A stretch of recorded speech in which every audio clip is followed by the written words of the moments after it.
नमस्कार, स्वागत है आपका हमारे खास कार्यक्रम मौसम खबर में। अपने इस कार्यक्रम में हम आपको देंगे मौसम से जुड़ी तमाम जानकारी, बताएंगे कहां क्या कुछ रहेगा मौसम का हाल और बताएंगे तापमान की स्थिति। लेकिन उससे पहले नजर डालेंगे 5 बड़ी खबरों पर।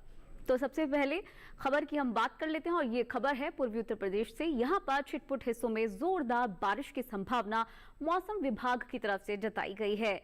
बिहार में बिजली की चमक के साथ तेज हवाओं का अनुमान मौसम विभाग की तरफ से जताया गया है। वहीं असम में इक्का दुक्का इलाकों में भारी बरसात के आसार बने हुए हैं।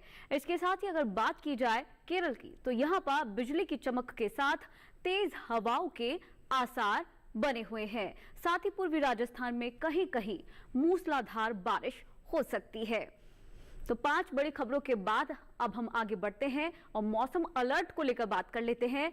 और मौसम कहां किस तरीके का रहेगा वो हम आपको इस नक्शे के जरिए बताएंगे कि कहां पर नजर बनाकर रखने की जरूरत है, कहां पर किस तरीके का अलर्ट मौसम विभाग की तरफ से जारी किया गया है। तो पीला रंग है, आप देख पा रहे हैं जिन क्षेत्रों को कवर किए हुए हैं, यानी कि यहां पर नजर बनाए रखने की जरूरत है। तो आप देख पा रहे हैं कि कुछ मध्य भारत की जगह है, उत्तर भारत, पूर्वोत्तर के कुछ हिस्से हैं, दक्षिण भारत के कुछ हिस्से हैं, पश्चिम भारत से जुड़े हुए कुछ हिस्से हैं जहां पर नजर बनाए रखने की जरूरत है। यानी कि पूर्वी राजस्थान, पश्चिमी मध्य प्रदेश, पूर्वी मध्य प्रदेश, छत्तीसगढ़, विदर्भ और पूर्वी उत्तर प्रदेश, बिहार, झारखंड, गांगेय पश्चिम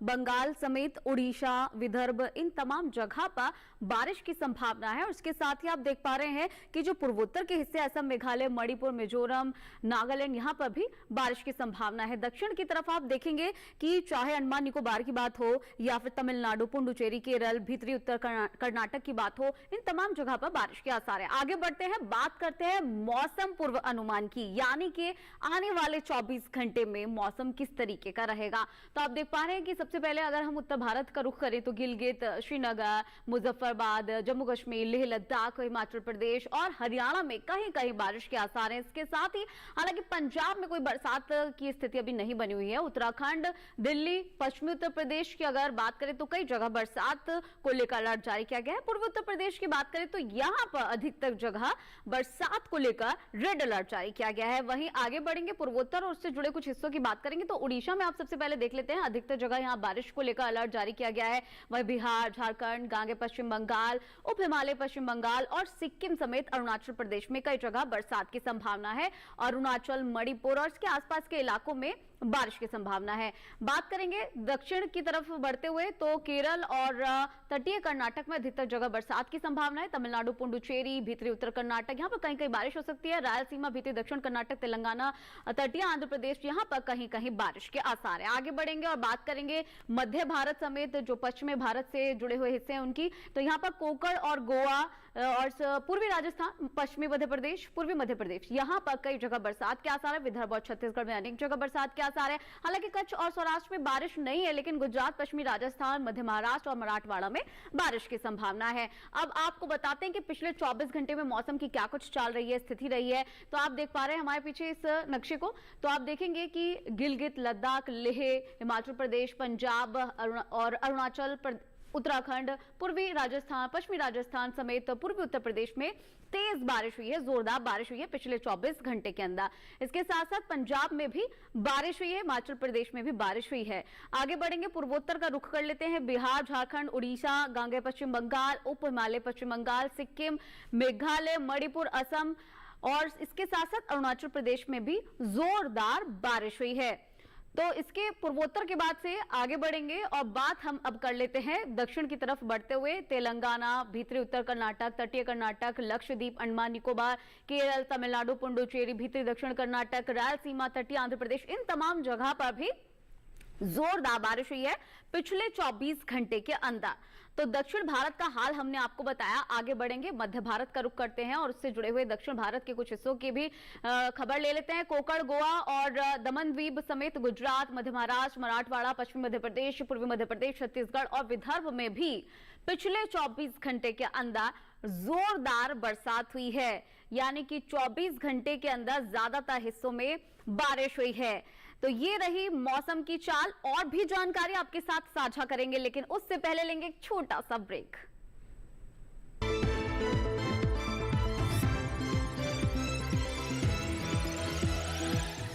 रोज सब्जी का स्वाद बढ़ाए और घर वालों का प्यार पाए।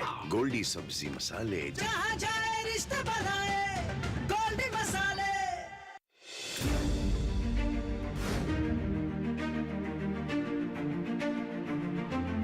फसलों के भाव से लेकर उनकी आवक तक, पैदावार से लेकर बुआई के क्षेत्रफल तक, आयात से लेकर निर्यात तक,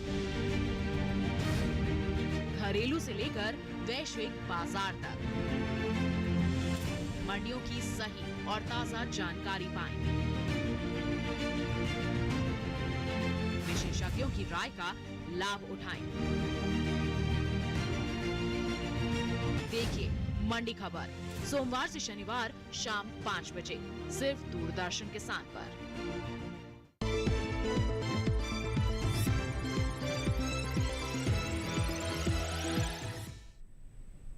ब्रेक के बाद स्वागत है आपका हमारे खास कार्यक्रम मौसम खबर में। चलिए अब कार्यक्रम को आगे बढ़ाते हैं और जानते हैं कि कहां किस तरीके के तापमान की स्थिति रही, यानी कि कहां पर अधिकतम तापमान में कितना अंतर रहा और न्यूनतम तापमान में कितना अंतर रहा, यानी कि तापमान का हाल अब हम आपको बता देते हैं। और सबसे पहले बात करते हैं हरियाणा और दिल्ली की। यहाँ पर जो अधिकतम तापमान है वो सामान्य तापमान से 3 से 5 डिग्री सेल्सियस कम दर्ज किया गया। इसके बाद आगे बढ़ते हैं और हम बात करते हैं उत्तराखंड पश्चिमी उत्तर प्रदेश की।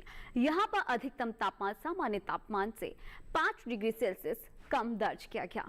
इसके साथ आगे बढ़ेंगे और जानेंगे अन्य राज्यों में किस तरीके का हाल रहा। झारखंड और उड़ीसा की बात कर लेते हैं। यहाँ पर जो अधिकतम तापमान है वो सामान्य तापमान से 1 से 3 डिग्री सेल्सियस ज्यादा दर्ज किया गया।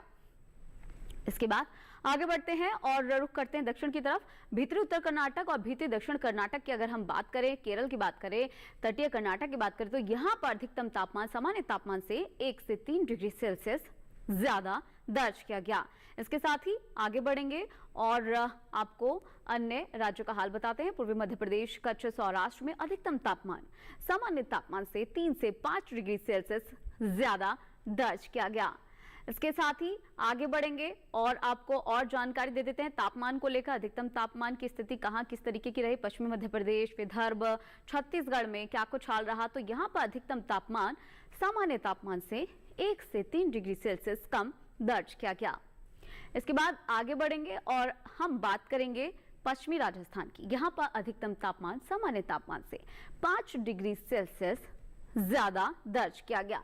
पश्चिमी राजस्थान के बाद आगे बढ़ेंगे और बात करेंगे सबसे ज्यादा अधिकतम तापमान की कहां पर दर्ज किया गया। तो ये पश्चिमी राजस्थान के जैसलमेर में दर्ज किया गया है 43.5 डिग्री सेल्सियस। तो सबसे ज्यादा अधिकतम तापमान हमने आपको बताया और अब जान लेते हैं न्यूनतम तापमान की स्थिति। तो सबसे पहले बात करते हैं उत्तर भारत के कुछ हिस्सों की। गिलगित, श्रीनगर, जम्मू कश्मीर, लेह लद्दाख और हिमाचल प्रदेश में जो न्यूनतम तापमान है वो सामान्य तापमान से 3 से 5 डिग्री सेल्सियस ज्यादा दर्ज किया गया। आगे बढ़ेंगे और बात करेंगे पंजाब के साथ साथ चंडीगढ़ की। यहाँ पर अधिकतम तापमान, यहाँ पर न्यूनतम तापमान सामान्य तापमान से 1 से 3 डिग्री सेल्सियस ज्यादा दर्ज किया गया। और पूर्वोत्तर के कुछ हिस्सों की भी बात कर लेते हैं। यहाँ पर असम, मेघालय, मणिपुर, नागालैंड, त्रिपुरा, मिजोरम में न्यूनतम तापमान सामान्य तापमान से 1 से 3 डिग्री सेल्सियस ज्यादा दर्ज किया गया। बात करें न्यूनतम तापमान की लगातार, और अब सबसे कम न्यूनतम तापमान कहां दर्ज किया गया ये भी बता देते हैं। पश्चिमी मध्य प्रदेश के खरगोन में 20.0 डिग्री सेल्सियस न्यूनतम तापमान दर्ज किया गया। तो ये हमने आपको बताया अधिकतम तापमान, न्यूनतम तापमान कहां कितना रहा, लेकिन भारत के अन्य राज्यों में, अन्य क्षेत्रों में तापमान की क्या स्थिति है वो भी आपको दिखा देते हैं।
तो आपने अभी जाना तापमान का हाल, और भी जानकारी आपके साथ साझा करेंगे, लेकिन उससे पहले रुकेंगे एक छोटे से ब्रेक के लिए।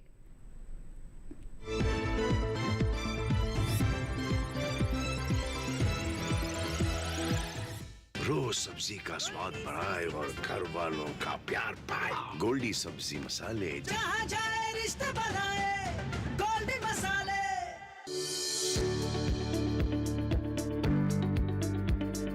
कृषि और पशुपालन है एक दूसरे के पूरक। घर आंगन से लेकर व्यावसायिक फार्म तक, मुर्गी पालन से लेकर रेगिस्तान के जहाज तक।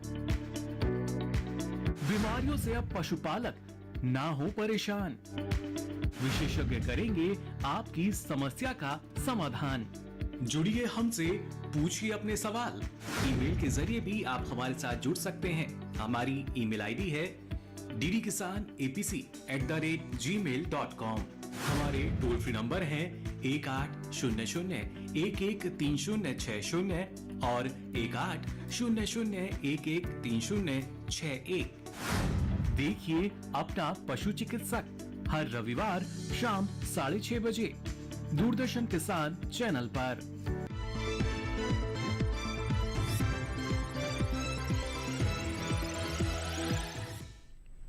ब्रेक के बाद स्वागत है आपका मौसम खबर में। इस शो को आगे बढ़ाएंगे और अब हम जानेंगे कहां किस तरीके का एयर क्वालिटी इंडेक्स दर्ज किया गया, यानी कि जानेंगे वायु गुणवत्ता सूचकांक, यानी कि कहां पर किस तरीके का वायु गुणवत्ता सूचकांक दर्ज किया गया। और हम सबसे पहले अब आपको बताएंगे राजधानी दिल्ली के बारे में, यानी कि दिल्ली में 113 गुणवत्ता सूचकांक दर्ज किया गया। ये एक संतोषजनक स्थिति में माना जाता है। लखनऊ की बात करें तो यहाँ पर वायु गुणवत्ता सूचकांक 94 दर्ज किया गया और ये अच्छी कैटेगरी में माना जाता है। पटना की बात करें तो यहाँ पर वायु गुणवत्ता सूचकांक 116 दर्ज किया गया, जो कि संतोषजनक स्थिति में माना जाता है। बेंगलुरु में ये 47 दर्ज किया गया, जो कि बहुत अच्छी श्रेणी में माना जाता है। बेंगलुरु के बाद हम बात करेंगे पुणे की। यहाँ पर वायु गुणवत्ता सूचकांक 56 दर्ज किया गया, जो कि अच्छी कैटेगरी में माना जाता है। वहीं हैदराबाद में भी जान लेते हैं एयर क्वालिटी इंडेक्स किस तरीके का रहा। तो यहाँ पर 75 गुणवत्ता सूचकांक दर्ज किया गया, जो कि अच्छी श्रेणी में माना जाता है। कोलकाता की बात करें तो यह 98 दर्ज किया गया यहाँ पर, और ये भी अच्छी कैटेगरी में माना जाता है क्योंकि ये 100 से कम है। मुंबई की बात करें तो यहाँ पर ये 62 दर्ज किया गया और ये भी अच्छी श्रेणी में माना जाता है। तो मुंबई के बाद रुख करेंगे अहमदाबाद का। यहाँ पर वायु गुणवत्ता सूचकांक 77 दर्ज किया गया और ये भी अच्छी श्रेणी में माना जाता है। वायु गुणवत्ता सूचकांक के बाद अब हम आपको बताएंगे पर्यटन पूर्व अनुमान, यानी कि आप अगर जम्मू कश्मीर के श्रीनगर जा रहे हैं तो हम आपको बता दें कि 4 दिन वहां का मौसम किस तरीके का रहेगा। तो यहाँ पर चारों दिन धूप छाई रहेगी, साथ ही साथ घटा भी छाई रहेगी। घटा के साथ साथ मैक्सिमम टेम्परेचर भी जानना बेहद जरूरी है। तो आपको बता दें कि चारों ही दिन यहाँ पर 32 डिग्री सेल्सियस अधिकतम तापमान रहेगा। न्यूनतम तापमान की बात करें तो चारों ही दिन यहाँ पर 16 डिग्री सेल्सियस न्यूनतम तापमान रहेगा। राजधानी दिल्ली अगर आप जाना चाहते हैं तो यहाँ आपको बता दें कि मंगलवार और बुधवार को घटा के साथ साथ धूप भी खिली रहेगी। गुरुवार और शुक्रवार यानी कि बाकी के 2 दिन बारिश होगी। इसके साथ ही अगर हम मैक्सिमम टेम्परेचर की बात करें तो ये 34 से 36 के बीच फ्लक्चुएट करेगा। इसके साथ ही मिनिमम टेम्परेचर की बात करें तो ये 25 से 27 के बीच रहेगा। उत्तर प्रदेश के प्रयागराज अगर आप जा रहे हैं तो यहाँ पर चारों दिन ही बारिश होगी, यानी कि मंगलवार से लेकर शुक्रवार तक बरसात होगी। और मैक्सिमम टेम्परेचर की बात करें तो ये 31 से 35 के बीच रहेगा। और अगर हम मिनिमम टेम्परेचर की बात करें तो ये 25 से 26 के बीच रहेगा। यानी कि प्रयागराज में मौसम जो है बरसात वाला रहेगा। अगर आप यहाँ जा रहे हैं तो अपनी तैयारी उसी हिसाब से कीजिएगा। उत्तर प्रदेश के ही अगर आप प्रयागराज जा रहे हैं तो हमने आपको ये तमाम जानकारी दी कि मंगलवार से शुक्रवार तक किस तरीके का मौसम रहेगा, यानी कि जो शुरू के दिन है 35 से 31 रहेगा, बाद के 2 दिन है वो 32 हो जाएगा। और न्यूनतम तापमान के बारे में भी अभी हमने आपको बताया कि पहले दिन 26 रहेगा, बाकी के 2 दिन फिर 25 होगा और फिर चौथे दिन वापस 26 डिग्री सेल्सियस रहने वाला है। तो प्रयागराज की पूरी स्थिति हमने आपको बताया कि अगर आप यहाँ जा रहे हैं तो किस तरीके का मौसम रहेगा। पश्चिम बंगाल के दार्जिलिंग अगर आप जा रहे हैं तो मंगलवार से शुक्रवार यहाँ पर भी बारिश होगी। चारों ही दिन। और अगर मैक्सिमम टेम्परेचर की बात करें तो ये 21 से 23 डिग्री सेल्सियस के बीच रहेगा। मिनिमम टेम्परेचर की बात करें तो ये 15 से 16 डिग्री सेल्सियस के बीच रहेगा। यानी कि शुरू के 2 दिन दार्जिलिंग में मिनिमम टेम्परेचर 15 रहेगा और बाकी के 2 दिन यानी कि गुरुवार और शुक्रवार को ये 16 हो जाएगा। नागालैंड के अगर आप कोहिमा जा रहे हैं तो यहाँ पर भी बारिश होगी चारों दिन ही। और यहाँ के अगर टेम्परेचर की बात करें तो मैक्सिमम टेम्परेचर शुरू के 3 दिन 25 डिग्री सेल्सियस रहेगा और जो चौथा दिन है यानी कि शुक्रवार का ये 26 डिग्री सेल्सियस हो जाएगा। और अगर यहाँ के मिनिमम टेम्परेचर की बात करें तो शुरू के 3 दिन 17 डिग्री सेल्सियस होगा और जो लास्ट का दिन है यानी कि शुक्रवार, यहाँ पर मिनिमम टेम्परेचर 18 डिग्री सेल्सियस हो जाएगा। कोहिमा के बाद हम रुख कर लेते हैं आंध्र प्रदेश के विजयवाड़ा का। तो अगर आप यहाँ घूमने जाना चाह रहे हैं तो आपको बता देते हैं कि शुरू के 3 दिन बारिश होगी और जो चौथा दिन होगा घटा छाएगी लेकिन धूप भी खिली रहेगी। मैक्सिमम टेम्परेचर की बात भी करनी बेहद जरूरी है तो ये 32 से 33 के बीच रहेगा। यानी कि शुरू के 3 दिन 32 डिग्री सेल्सियस और चौथे दिन 33 हो जाएगा। मिनिमम टेम्परेचर की बात कर ले तो ये 25 से 26 के बीच रहेगा। यानी कि पहले दिन 26, बाकी के 2 दिन 25, फिर उसके बाद वापस 26 डिग्री सेल्सियस। केरल के कन्नूर अगर आप जाना चाहते हैं तो यहाँ भी बता दें कि चारों ही दिन बारिश होने वाली है और अधिकतम तापमान की हम बात करें तो ये 29 से 33 के बीच रहेगा। मिनिमम टेम्परेचर की बात करें तो ये 24 से 26 के बीच रहेगा। यानी कि मंगलवार को अधिकतम तापमान 29 होगा, बाकी के 3 दिन 33 हो जाएगा। न्यूनतम तापमान 24 होगा, बाकी के दिन 26 डिग्री सेल्सियस हो जाएगा। तो कन्नूर का हमने आपको टेम्परेचर बताया। महाराष्ट्र का रुख कर लेते हैं। यहाँ के महाबलेश्वर अगर आप जाना चाहते हैं तो बता दें कि यहाँ पर भी चारों ही दिन मंगलवार से शुक्रवार तक बारिश होगी और अधिकतम तापमान 19 से 20 के बीच रहेगा। न्यूनतम तापमान 17 से 18 के बीच रहेगा। यानी कि न्यूनतम तापमान पहले दिन 18 रहेगा लेकिन बाकी के 3 दिन 17 डिग्री सेल्सियस हो जाएगा। तो महाबलेश्वर में किस तरीके का हाल रहेगा वो हमने आपको बताया। तो अब आगे बढ़ते हैं, गोवा का रुख भी कर लेते हैं। गोवा के पणजी अगर आप जाना चाहते हैं तो यहाँ पर चारों दिन पूरे तरीके से मौसम जो है साफ रहेगा लेकिन घटा छाई रहेगी, सूरज भी खिलेगा। और जो मैक्सिमम टेम्परेचर है वो चारों ही दिन 31 डिग्री सेल्सियस रहेगा।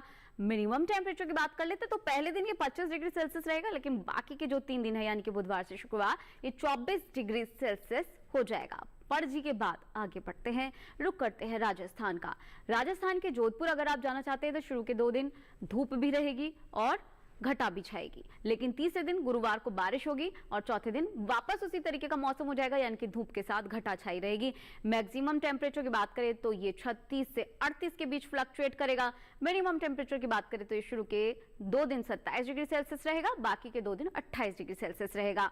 तो मौसम को लेकर, पर्यटन को लेकर पूर्व अनुमान हमने आपको बताया मौसम से जुड़ा हुआ। अब आगे बढ़ेंगे कार्यक्रम में, अगले सेगमेंट में रुख करेंगे और खेती किसानी की बात करेंगे। तो अब हम आपको बताते हैं कि हरियाणा और पंजाब के किसानों को किस तरीके से अपनी फसलों का ध्यान रखना चाहिए, क्योंकि जो मौसम है वो बुवाई और सिंचाई का है।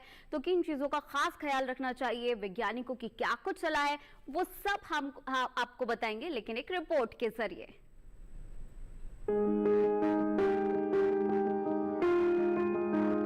पंजाब में अमरूद की रुपाई करे, यहाँ आम की रुपाई भी कर ले। आम के बागों में सिंचाई भी करते रहें, साथ ही लीची की रुपाई कर सकते हैं। लीची के बागों में सिंचाई कर सकते हैं। किसान प्याज की रुपाई करे, प्याज के खेत में सिंचाई भी कर ले। इसके अलावा मक्के के खेत में सिंचाई करते रहें। पंजाब में गन्ने के खेत में सिंचाई कर सकते हैं, वहीं मूंगफली के खेत में निराई कर ले। इसके साथ ही सोयाबीन के खेत में निराई के लिए समय उचित है। किसान अरहर के खेत में भी निराई करते रहें। यहीं फूलगोभी की रुपाई कर सकते हैं। फूलगोभी के खेत में सिंचाई कर ले। हरियाणा में गाजर की बुआई कर ले। गाजर के खेत में निराई और गुड़ाई करें। गाजर के खेत से खरपतवार निकाले। किसान प्याज की रुपाई कर सकते हैं। प्याज के खेत में निराई और गुड़ाई करते रहें। प्याज के खेत से घास फूस निकाल ले। प्याज के खेत से ही जल निकासी का उचित प्रबंध कर सकते हैं। यहीं कपास के खेत में जरूरी उर्वरक का इस्तेमाल करें। कपास के खेत की देखभाल करें। इसके अलावा धान के खेत में सिंचाई कर सकते हैं। अभी मक्के में कीट लगने की संभावना बनी हुई है। ऐसे में मक्के में कीटों से बचाव के लिए कृषि विशेषज्ञों की सलाह से कीटनाशक का छिड़काव करें।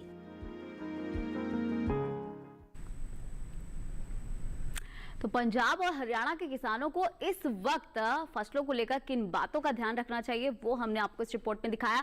अब आगे बढ़ते हैं अगले सेगमेंट की ओर। और हम आज बात करेंगे आज की फसल के बारे में। और आज की फसल है टमाटर, जो कि आप जानते ही हैं खाने में ज़्यादातर इस्तेमाल करते हैं, सैलेड में भी यूज़ होता है। और सबसे अच्छी बात यह है कि इसके अंदर विटामिन सी के साथ साथ लाइकोपिन जो पोषक तत्व है वो पाया जाता है। तो टमाटर की फसल के लिए किन चीज़ों का ध्यान रखना चाहिए, किन बातों का ध्यान रखना चाहिए, एक्सपर्ट्स की क्या सलाह है, क्या राय है, वो भी आपको एक रिपोर्ट के जरिए दिखा देते हैं।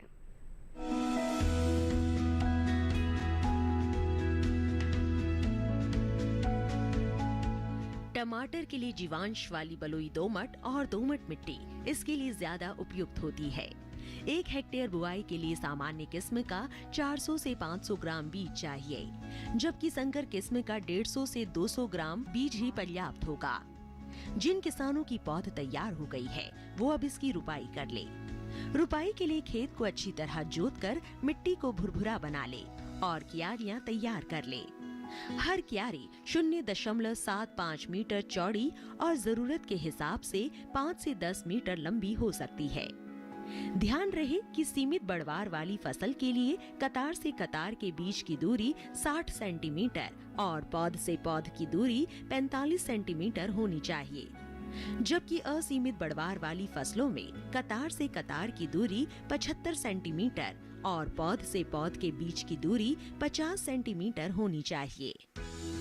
रुपाई दोपहर बाद करना ज्यादा बेहतर रहेगा। रुपाई के तुरंत बाद जरूरत हो तो हल्की सिंचाई कर दे। बाद में जब भी आवश्यक हो तो पानी देते रहे।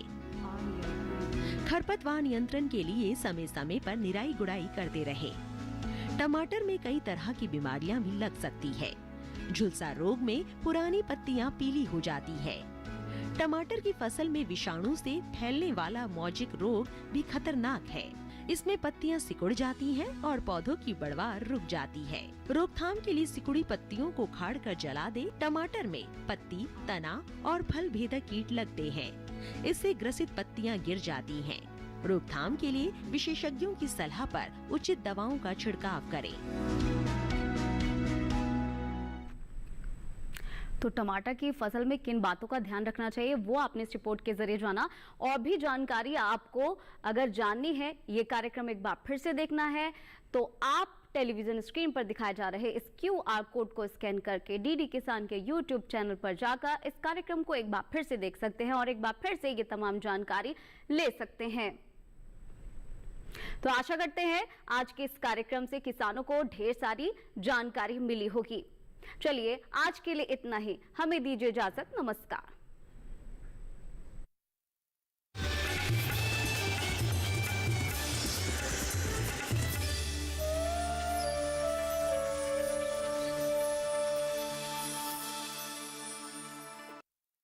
आजादी की धुन बजी और निकल पड़े मतवाले, गांव शहर की गलियों से आए हैं हिम्मत वाले। बांध कफन जब घर से निकले बलिदानी की राहों पर, झूम उठा सावन मौसम का गलियों और चौराहों पर। वंदे मातरम, वंदे मातरम।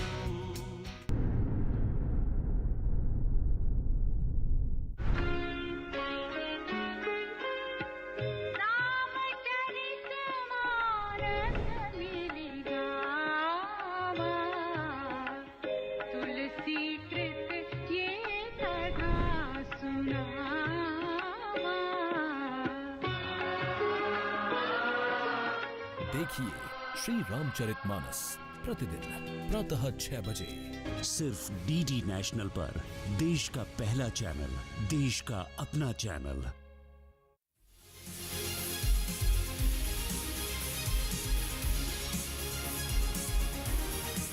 धरती का सीना चीर दे,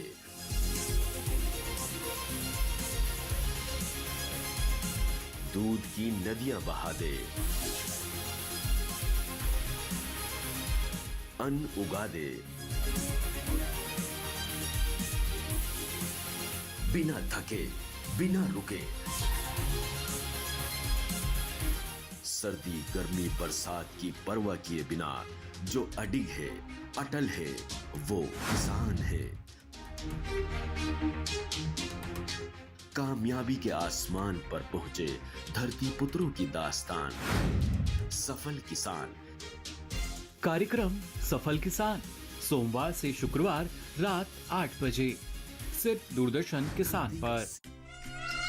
अरे पीकू, क्या चले ऐसी जगह जहाँ हो पानी, हो हरियाली, ना हो सूखे पेड़ों की डाली और हो सूरज की जहाँ रोशनी। हाँ हाँ, क्यों नहीं, चलते हैं। जल घर घर लाना है, देश को सजग बनाना है। अरे वाह पीकू, तुम बड़ी समझदार हो गई हो। हर शनिवार सुबह 11 बजे सिर्फ डीडी नेशनल पर। विधि के विधान को कोई नहीं टाल सकता। अश्विनी और अमृता का विवाह होना तय है। लेकिन पापा, इसको हुआ क्या है? तुम्हें सिर्फ इस ऑफिस में ही नहीं बल्कि अपनी जिंदगी में भी जगह देना चाहता हूँ। हाँ बोलने से पहले मेरी एक शर्त है। देखिए जानकी सोमवार से शुक्रवार रात 8:30 बजे, पुनः प्रसारण प्रातः 10:30 बजे। सिर्फ डीडी नेशनल पर, देश का पहला चैनल, देश का अपना चैनल।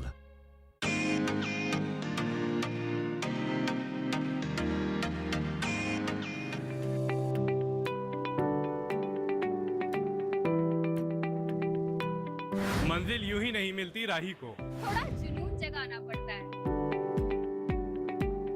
पूछा चिड़िया से कि घोंसला कैसे बनता है, बोली दिन का उठाना पड़ता है।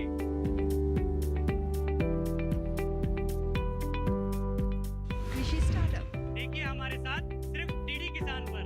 हर शनिवार रात 9:30 बजे और पुनः प्रसारण सोमवार शाम 4 बजे सिर्फ दूरदर्शन किसान।